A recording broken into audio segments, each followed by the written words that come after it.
Get this and get it straight. Crime is a sucker's road, and those who travel it wind up in the gut of the prison of the grave. This time I was in the country where the night should have been nothing but peace and quiet. But a pair of angry eagles changed all that. One was solid gold and too close to a battered corpse. The other weighed 160 pounds and was too quick with his fists. It happened like this. From the pen of Raymond Chandler, outstanding author of crime fiction, comes his most famous character in The Adventures of Philip Marlowe.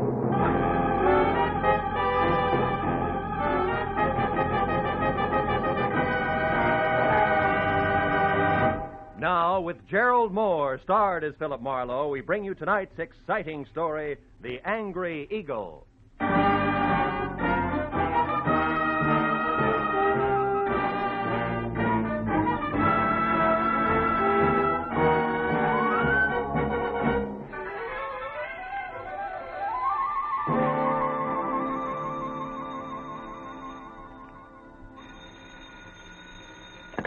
Hello. Mr. Philip Marlowe, please. Clover Lake, California calling. This is Marlowe. One moment, sir. Go ahead on your call to Los Angeles, please. Hello, Marlowe. Babe Durney. Remember me, light heavy contender in 39? Oh, yeah, sure. I remember you. Good. You still at that bar in Southgate? No, I'm back in the game. Ah. Trainer this time for a welterweight that's good. His name's Danny Eagle, and he's another Barney Russ, believe me. No kidding. Yeah, but he's in trouble. Come on out, will you, Phil? Clover Lake's only 20 miles. You can be here by 6. It's just outside of Malibu, up on the hill. Well, what's your boy's trouble, babe? Plenty. And it could end up being his life. Now step on it, Phil. Oh, and listen, you're a sports writer from Detroit, not a private detective. You got it? Got it. Leaving now, babe.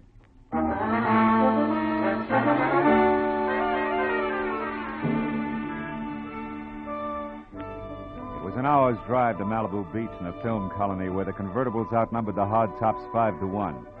And another 30 minutes up into the mountains along a steep spiral of macadam which at every turn made more of the Pacific below and less of Malibu. Until finally I was at the top. To my right, there was a dirt road which a freshly painted sign said led to Clover Lake Training Camp, private.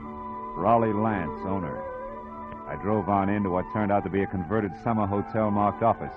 A couple of buildings that had been stables and maybe 24 cabins spread out over a sloping green acre that led to a cliff's edge and the lake some 100 feet below. When I pulled in and parked in a gravel semicircle which was close to a roofed-over boxing ring where a lot of muscles and sweatpants was making a punching bag sound like a machine gun, I saw Babe Durney coming toward me in ducks and white T-shirt with an angry fighting eagle as in Danny on it. He was more bay window and less hair than last time, but still the same quick smile under a nose that spread over half his face and an extended hand that could have passed for a catcher's mitt. Hiya, Phil.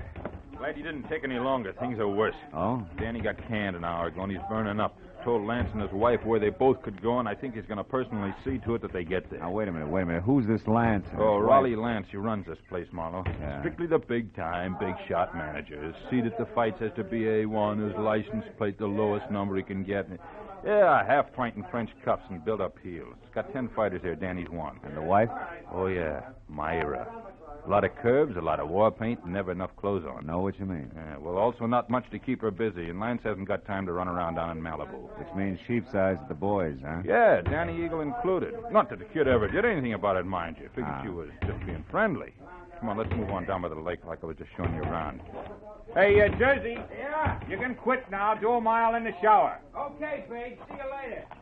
Anyhow, Phil, this morning, Lance and the missus had a beef when the big shot got mad, read Myra off, and called Danny and tried the same thing on him. Didn't take, huh? No, so the boss canned him. The kid went back to his cabin and started kicking the fixtures around. That's when I called you. He's got a lot of temper, Phil. Yeah, but what do you want me to do? Help me get him out of here before he tangled with Lance. He said he wasn't going to get off the ground till things were squared away, and he... Oh, hold it. What now? Over there near the edge of the cliff. Friend of Lance's, just Weatherwax. Well, that old man? Yeah, hayseed to look at or listen to, but he owns about every piece of land around here. Uh-huh. Rich, retired, and has just learned about prize fighters. Calls them gladiators. Also, he's got a mud fence-faced daughter he's real anxious to pass off. Yeah, also he's coming this way. Oh, hello there, son. Yeah, don't encourage gab. It's his specialty. Well, Babe, my boy. What shape are you in tonight? Oh, well, not quite fighting trim, Mr. Weatherwax. I was just showing Mr. Marlowe here around the grounds. He's a sports writer. Sports rider? Yeah. Well, glad to make your acquaintance, Miss Marlowe. Thank you. Yes, sir. But when I think about what I've missed all these years not following the ring... Mr. Weatherwax, excuse me, but we're in a hurry. I want Mr. Marlowe to see the lake before it's dark. We'll see you at dinner or up at the lodge later, huh? Yes. I'll look forward to that. Goodbye. Yeah, bye, sir. The original windbag. Yeah. But, Marlowe, like I was saying, I gotta have your help. Yeah, but what can I do now? The kid's through, babe. Sure, but look, Phil, I know other managers. I also know the makings of a champ when I see him, and Danny Eagle's got the stuff. And? Okay, I like him. Ah. Phil, you gotta get next to Lance. If he thinks you're doing a feature on him, he'll be your best friend in a couple of hours. A little Napoleon. Uh-huh, and when I'm buddy-buddy, I steer him away from ordering his muscle man to play pretzel with Danny while you're trying to get him out of here. Is that it? That's right. I already planted that you're coming up here, so all you got is... Hey, look. Huh? Up at the lodge on the porch there. That's him and Myra going in the office. My cue. Mm-hmm. Okay, but first tell me one thing, babe. Does Danny know about me? No. He'd turn against me if he did. He likes to settle his stuff his own way. That's why you got to get to Lance. In or out of the ring, it still takes two to make a fight, Phil. Yeah. All right, babe. I'll do my best. Yeah, Philip Marlowe, Detroit Daily News. Wonder if there is such a paper. No, it doesn't sound too bad. Listen, Myra, I don't want any more trouble with you. I'm fed up. Oh, You're fine. fed up. You? Well, that's funny. You dragged me up here and expect me to... And try real hard to understand this. I dropped 10 grand, 10,000 berries last night on that punk Steve Rocker. I'm not very happy. So you want a fighter who stinks. What's that got to do with me? I don't know. But if you'd let him alone, he wouldn't have looked so tired in there. Of all the cheap cracks you've ever made, that's about the... The what? Go on, say it. You never flirted. You never played up to it. You were only being friendly. Go on, spit it out, why don't you? Don't think I won't. When we're alone. Oh. Excuse me, I didn't mean to eavesdrop. I was looking for Mr. Lance. Raleigh Lance? That's me. What do you want? My name's Philip Marlowe, Detroit Daily News, Mr. Lance. Oh. Yes. Come in, Mr. Marlowe. Oh. There was a note here on my desk. Should expect you for an interview. Glad to see you. Oh, thank you. I don't believe I've, My wife, Mr. Marlowe, Mrs. Lance. How do you do? Hello. From, Detroit, you said? Yeah. How are things at the Beaver Club? That's quite a spot, I hear. Oh, yeah, quite. I used to go with a reporter there. He told me about some wild parties at their press club. Busy Beaver Nights, they used to call them. Yes, busy beaver night. Lots of fun. Mm-hmm. I'll bet. Myra, Mr. Marlowe and I'd like to talk a while, so... So I'll be running along. It was a pleasure, Mr. Marlowe. Thank you. Goodbye, Raleigh. I'll see you later. Yeah. Well, Mr. Marlowe, have a chair. A drink? Yeah, I will, thanks. It's quite a spot you have here, Mr. Lance. Make it Raleigh, fella. All right. Yeah, it's okay. But you're not up here to write about a training camp, are you? Of course, I know background counts, but, well, like this drink, the soda helps, too. But the scotch is the thing, huh? Health? Same. Yeah, you're right about that scotch. Mr. Lance? What is it, Kelly? I'm busy now. Well, it's about Danny Eagle. Did you give him his walking papers? No, Big Turney stopped me, Mr. Lance. Said he'd give Danny the word himself that he could handle him. That fat pug! Who does he think he is? Well, he said he just didn't want trouble, Mr. Lance. Besides, he said Danny was taking a walk. Yeah? Well, I'm going to give him the air, too. I've got enough enemies without some lousy trainer who's on my own payroll. Pardon me, Mr. Marlowe. I'll only be a couple of minutes. Sure. Help yourself to another drink. We'll talk later after dinner, about 8. Oh, and here, catch. Best cigar made. Let's go, Kelly. Uh-huh. Best cigar. Seats marked A1. Yeah.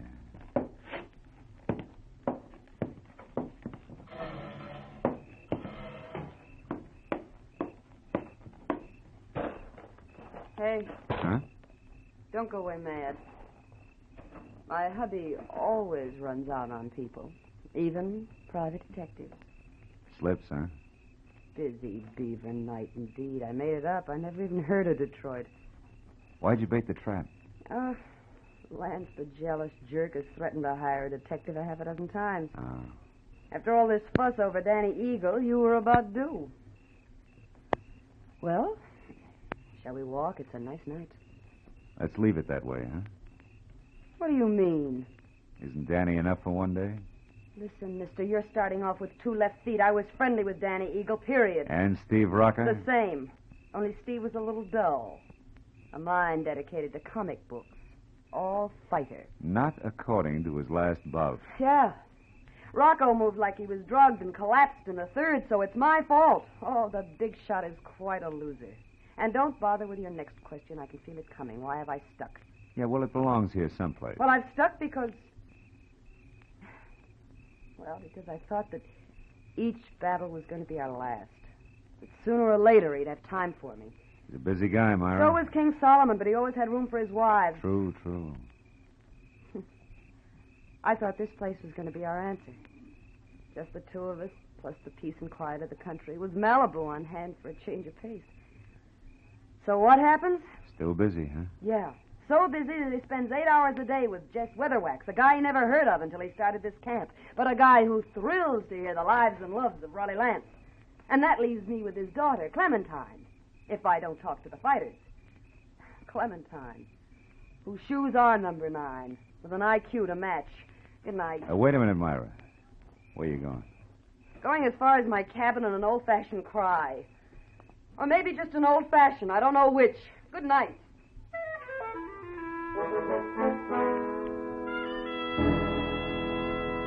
When Myra pivoted on a spiked heel and stomped off into the dark, I knew that I had to move fast because when next she and hubby met, the fact that I was a private detective was going to become public domain.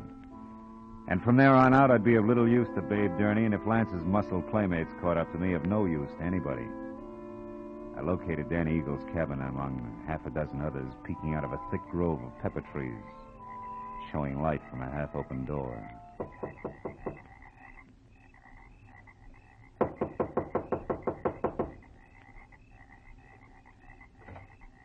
Hey, anybody home?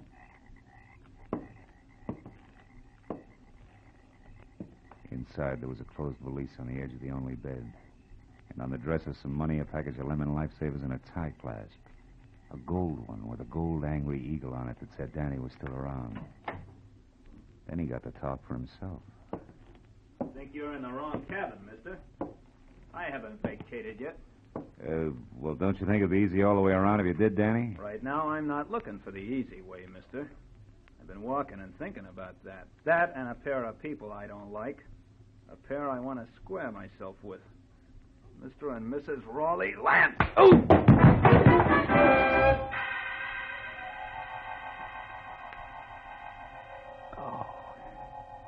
It was purely a case of mistaken identity.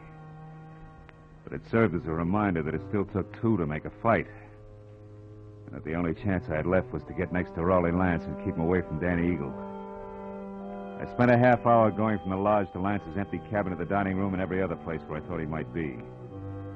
But finally, I remembered Jess Weatherwax, the one-man fan club whom I located back up at the office.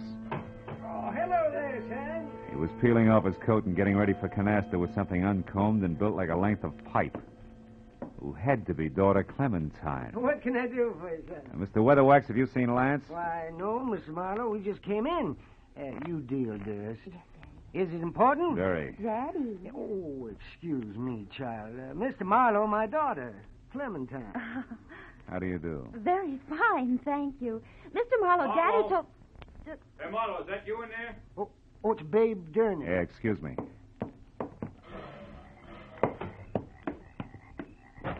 Phil, come with me, quick. What's wrong? Lance is dead, Marlowe. What? At the edge of the lake on the rocks. Accident? I don't know. Come on, Phil.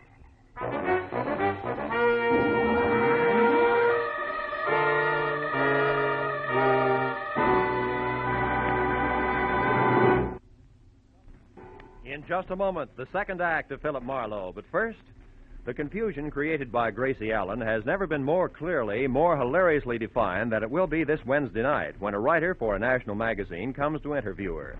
For the writer also meets some of Gracie's friends who present highly conflicting stories which Gracie does not untangle. It's another merry, mad mix-up which could come only from George Burns and Gracie Allen. So be listening this Wednesday on most of these same CBS stations. Now with our star, Gerald Moore, the second act of Philip Marlowe, and tonight's story, The Angry Eagle.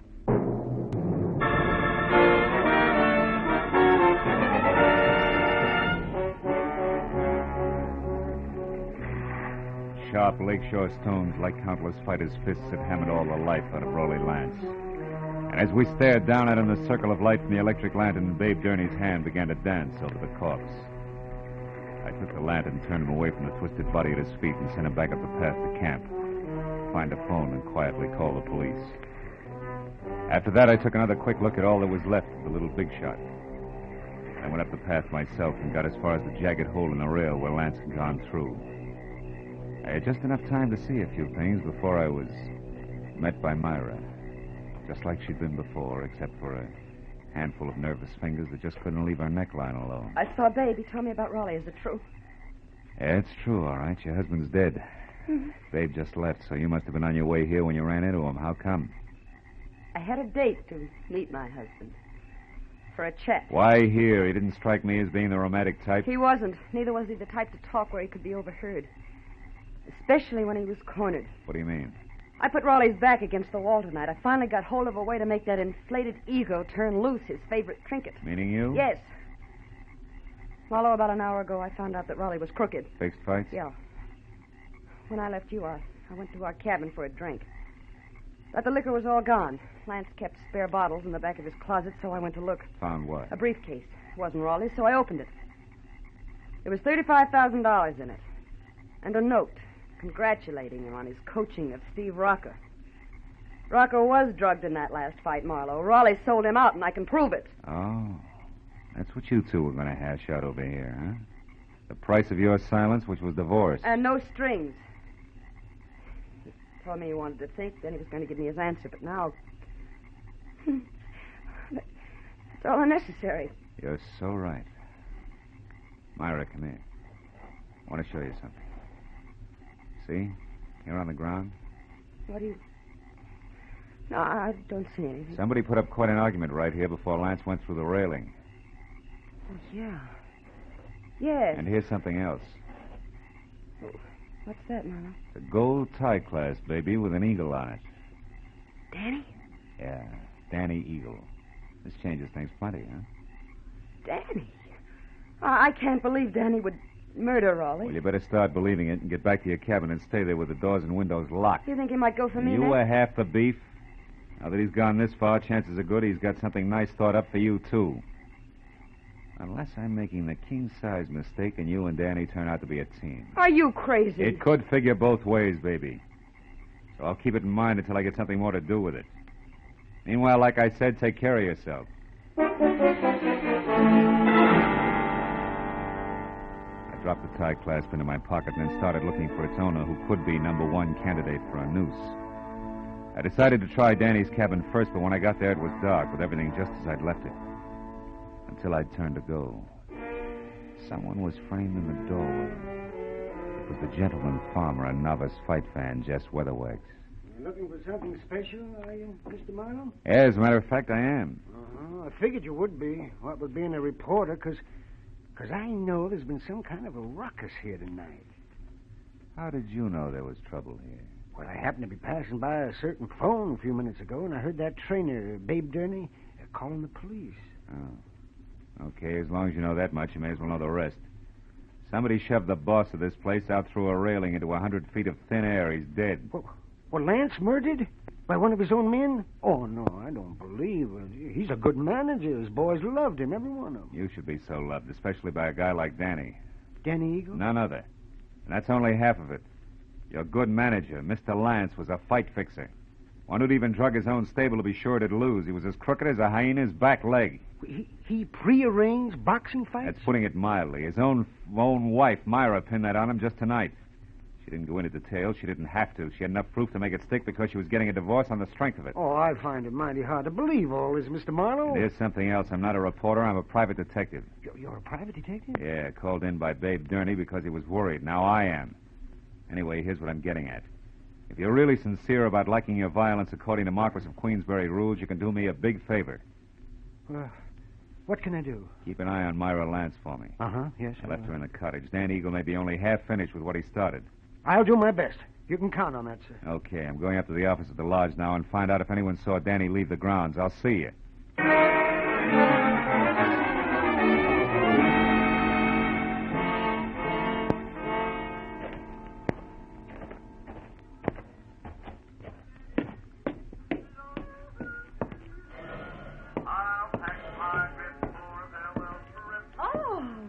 Hello there, Mr. Marlowe. Did you get enough story material from the box fighters? For a couple of novels, Clementine. You alone here? Well, I am now. My daddy and I were playing canasta, but he left a while back. Went off without his coat, too, see? I know. You've been here in the office ever since, huh? Why, yes. Why? Well, maybe you can help me. Did you... Gladly. But you've just got to help me first, Mr. Marlowe. Have you got a cigarette paper? A cigarette paper? You know, the makers. I'm trying to roll me a cigarette, ran out of mine. I found my daddy's tobacco, and then I absolutely emptied his coat pockets here looking for a paper, but there wasn't any. You wouldn't happen to have it. No, I'm afraid not, Clementine. Here, have one of mine. In fact, have two. Now, my question. Did you happen to see Danny Eagle go out the... Go out? Out the what, Mr. Marlowe? Huh? Oh, never mind. Listen, Clementine, did this thing come out of your daddy's coat pocket, too? That old ticket stub? Yeah. Out of that little pocket in the big one on the right side, it was... Well, Mr. Marlowe, what's wrong? I don't know. But I better find out right now. As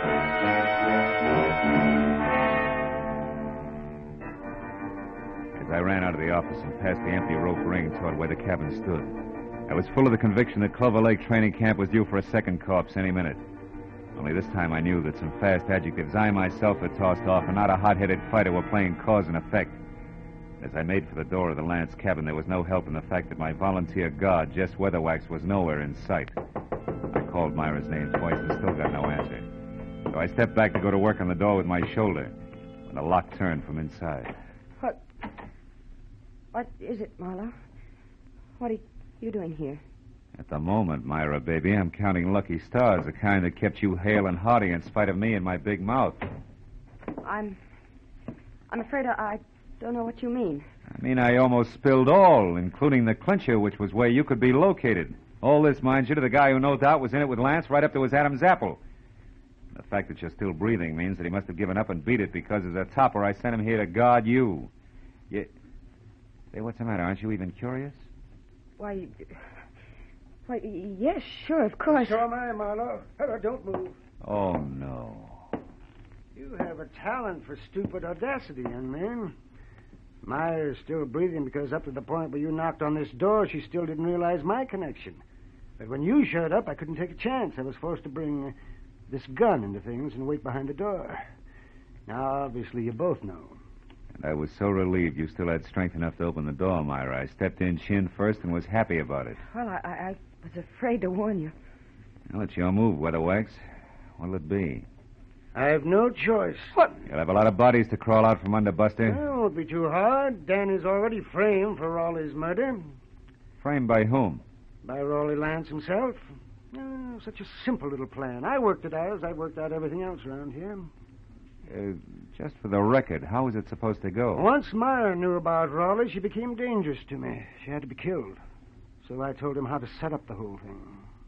You know, you're really enjoying yourself, aren't you? Frankly, no. Or I just don't intend to take the rap for my late partner's stupid clumsiness. Oh, but this has gone far enough. Oh, no, it ain't. Dave, look out. He's got a gun. Duck, Myra! That boy, Phil. He lost his gun. And I still got a good right hand. My boy ain't going to be framed for nothing. Dave, stop it. I'm going to fix this guy good. Lay off, Dave, will you? Lay off. Lay off, I tell you. Lay off. Okay. You got to tell us the rest. Come on, Weatherwax, talk. What actually happened on the path to the lake? Well? Lance set up a frame on Danny as I told him to by planting that eagle tie clasp at the weak spot in the rail. And then he made a lot of marks on the path, like there'd been a fight. Go ahead. And after that, he went over to kick the rail loose. He tripped and he fell. All because of those shoes of his with the hard, slick soles and built-up heels. Silly little man.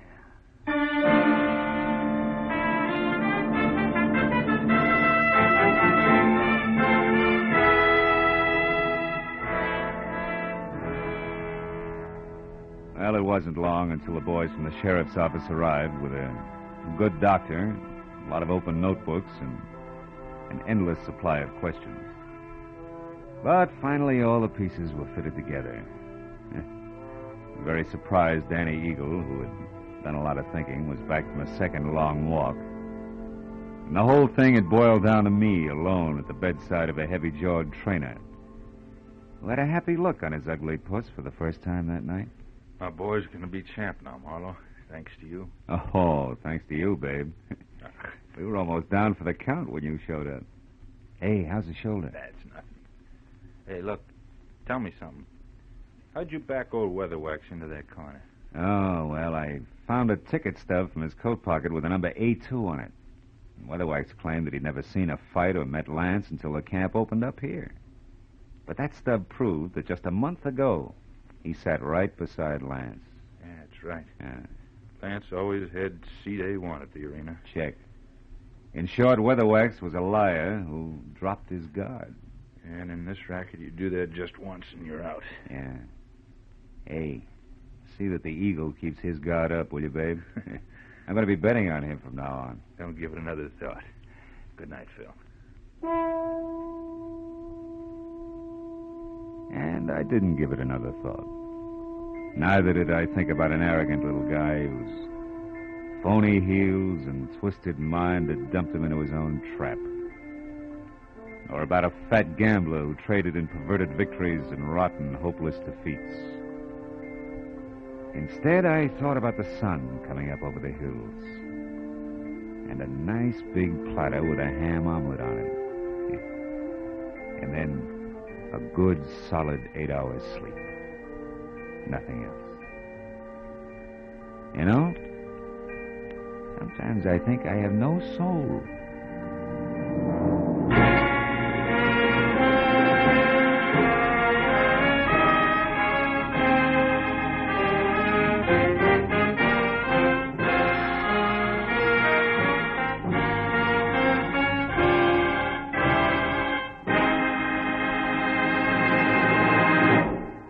Adventures of Philip Marlowe, bringing you Raymond Chandler's most famous character, star Gerald Moore, are produced and directed by Norman MacDonald and are written for radio by Robert Mitchell and Gene Levitt. Gerald Moore can currently be seen starring in Republic's The Blonde Bandit. Featured in our cast tonight were Joan Banks, Barney Phillips, Wilms Herbert, Howard McNear, Elliott Reed, Frank Gerstle, and Ann Morrison. The special music is composed and conducted by Richard Arant. Be sure and be with us again next week when Philip Marlowe says... This time a nervous breakdown in a driving rain. A cape with a high collar and a tiny sliver of glass led me from the ballet and a beautiful dancer to the edge of a cliff and death.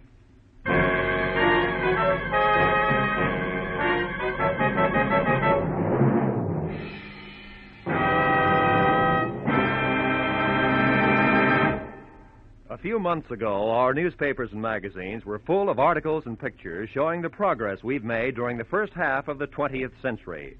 That progress, brought about by the American way of doing business, means that today we enjoy the highest standard of living of any nation in the world. We can keep our standards high, and we can increase the benefits for all of us by continuing to produce efficiently under a free economic system. This is Roy Rowan speaking. Now, stay tuned for Pursuit, which follows immediately over most of these same CBS stations.